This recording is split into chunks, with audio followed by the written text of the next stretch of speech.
नमस्कार साथियों, आप सभी का बहुत बहुत स्वागत है। आज की इस वीडियो में हम बात करने वाले हैं बिहार के सभी पेंशन धारकों के लिए आई एक बहुत बड़ी महत्वपूर्ण अपडेट के बारे में।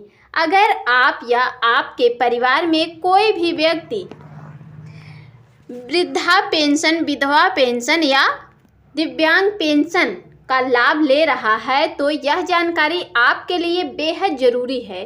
वीडियो को अंत तक ज़रूर देखिए, क्योंकि इसमें मैं आपको पेंशन की नई अपडेट, पैसा कब मिलेगा, कितना मिलेगा और किन लोगों को पेंशन मिलेगा और किन लोगों का रुक सकता है, सब कुछ आसान भाषा में समझाने वाली हूँ।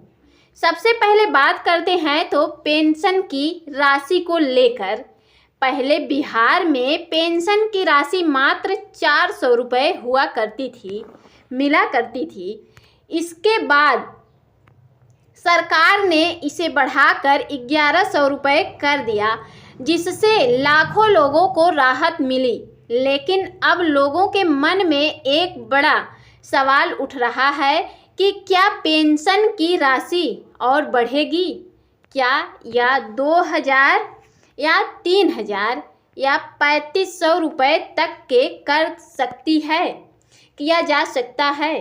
तो देखिए, इस समय सोशल मीडिया पर कई तरह की खबरें चल रही हैं कि पेंशन 3500 रुपये कर दी जाएगी। लेकिन आपको यहाँ एक बात साफ समझनी होगी, अभी तक सरकार की तरफ से 3500 रुपये पेंशन का कोई आधिकारिक ऐलान नहीं हुआ है। नहीं कहा गया है कि 3500 रुपये मिलेगा या नहीं मिलेगा। हाँ, यह ज़रूर कहा गया है कि पेंशन की राशि धीरे धीरे बढ़ाया जा सकता है, यानी कि आने वाले समय में पेंशन बढ़ाने की संभावना है। लेकिन एकदम से 3500 होना अभी तक तय नहीं किया गया है, तय नहीं है। अब बात करते हैं सबसे ज़रूरी सवाल की, पेंशन कब आएगी। बहुत सारे लोगों का कहना है कि उन्हें 10 अप्रैल को पेंशन नहीं मिली, तो क्या उनका पैसा रुक गया है? तो इसका जवाब है नहीं। अगर आपको अप्रैल महीने की पेंशन नहीं मिली है तो घबराने की कोई ज़रूरत नहीं है। ऐसी जानकारी सामने आ रही है कि जैसे जो पैसा रुका हुआ है वह आपको अगले महीने एक साथ मिल सकता है, यानी कि 2 महीने का पैसा एक साथ। उदाहरण के लिए, अगर 2 महीने की पेंशन एक साथ आती है तो आपको लगभग 2200 रुपये मिल सकते हैं।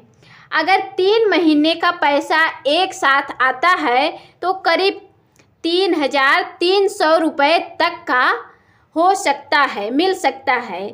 इसीलिए आप लोग पेंशन परेशान ना हो, आपका पैसा सुरक्षित है और आपको मिल जाएगा। अब बात करते हैं सबसे महत्वपूर्ण चीज़ें की, जो हर पेंशन धारक को जानना बहुत ज़रूरी है। अगर आपने एक काम नहीं किया तो आपकी पेंशन बंद हो सकती है। सबसे पहला काम है केवाईसी पूरा करना। अगर आपका बैंक केवाईसी पूरा नहीं है तो आपका पैसा डीबीटी के जरिए नहीं आएगा। दूसरा ज़रूरी काम है जीवन प्रमाण पत्र जमा करना। जो लोग वृद्धा पेंशन ले रहे हैं उन्हें हर साल जीवन प्रमाण पत्र देना ज़रूरी होता है। अगर आपने यह नहीं किया तो आपकी पेंशन रोक दी जाएगी। तीसरा काम है बैंक अकाउंट को डीबीटी के से लिंक कराना।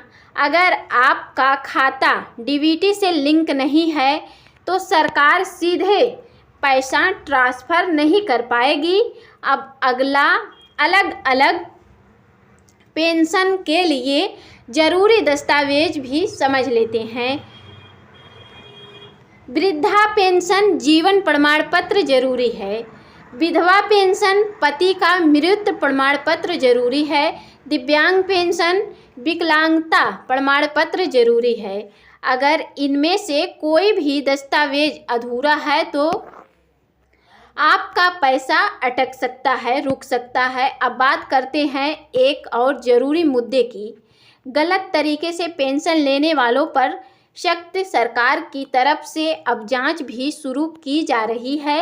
ऐसे कई मामले सामने आए हैं जहां लोग गलत जानकारी देकर पेंशन ले रहे हैं, जैसे कि उम्र कम होने के बावजूद वृद्धा पेंशन लेना, विधवा पेंशन लेने के बाद दोबारा शादी कर लेना या गलत विकलांगता सर्टिफिकेट बनवाना।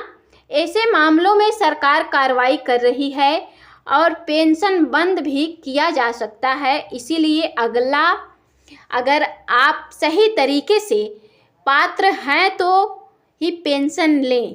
अब बात करते हैं सबसे बड़े सवाल की, क्या पेंशन 3500 रुपये हो जाएगी? तो इसका जवाब है अभी तक कोई ऑफिशियल नोटिफिकेशन नहीं आया है, लेकिन सरकार की तरफ से संकेत मिला है कि पेंशन को बढ़ाया जा सकता है। संभव है कि धीरे धीरे इसे 1500, 2000 या उससे ज़्यादा किया जाए, लेकिन एकदम से 3500 होना फिलहाल तय नहीं है।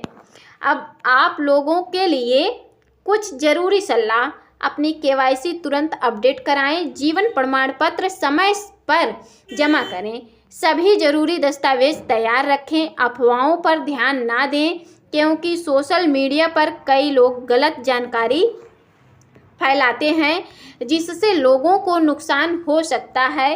अंत में बस इतना कहना चाहूँगी, अगर आप चाहते हैं कि आपकी पेंशन बिना किसी रुकावट के मिलती रहे तो आप अपने सभी ज़रूरी काम समय पर पूरा करें। बाकी जैसे ही कोई नई और पक्की अपडेट आएगी आपको सबसे पहले जानकारी दी जाएगी। आपका बहुत बहुत धन्यवाद साथियों, आपका दिन शुभ हो। फिर मिलेंगे एक नए वीडियो में नए अपडेट के साथ, नए टॉपिक के साथ। तब तक के लिए जय हिंद, जय भारत, वंदे मातरम।